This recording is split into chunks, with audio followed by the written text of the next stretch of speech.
Le cercle 1, ce sont les survivants, les témoins, les familles endeuillées, les intervenants extérieurs, policiers, santé, politique, justice, puis les proches. Le cercle 2 est très intéressant parce que ce sont les habitants du 11e, du 10e de Saint-Denis et la petite bordure du 12e là, qui est proche de la Belle Équipe, qui n'ont pas été exposés, mais qui sont dans le quartier. Alors je pose la question, je pense en particulier au 11e qui avait été touché par Charlie et puis ensuite par évidemment le 13 novembre.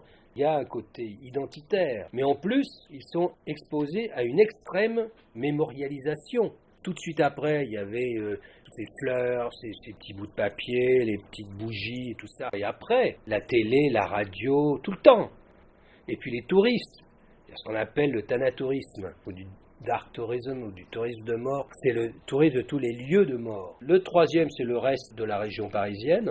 Et puis on a pris 3 villes de province, Caen, Metz et Montpellier, en précisant que Caen, c'est le laboratoire de Francis Eustache, Metz, celui de Jacques Walter, Montpellier, du laboratoire de neuropsychiatrie. L'idée, c'est qu'on ait 3 villes comme ça en province qui puissent nous donner un éclairage sur ce qui se passait loin, avec d'ailleurs des populations urbaines, mais aussi des populations rurales.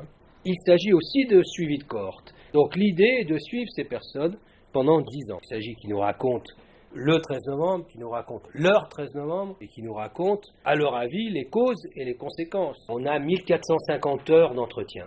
Et uniquement pour la partie filmée. Parce qu'après, vous avez toute la partie hors caméra qui n'a pas besoin d'images.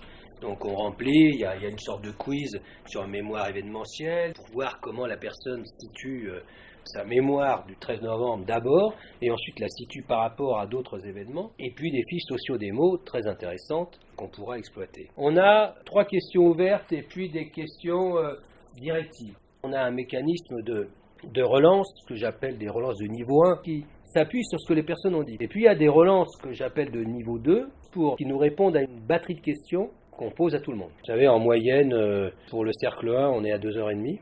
Et globalement, on est à tout cercle confondu à 1h45, 1h50.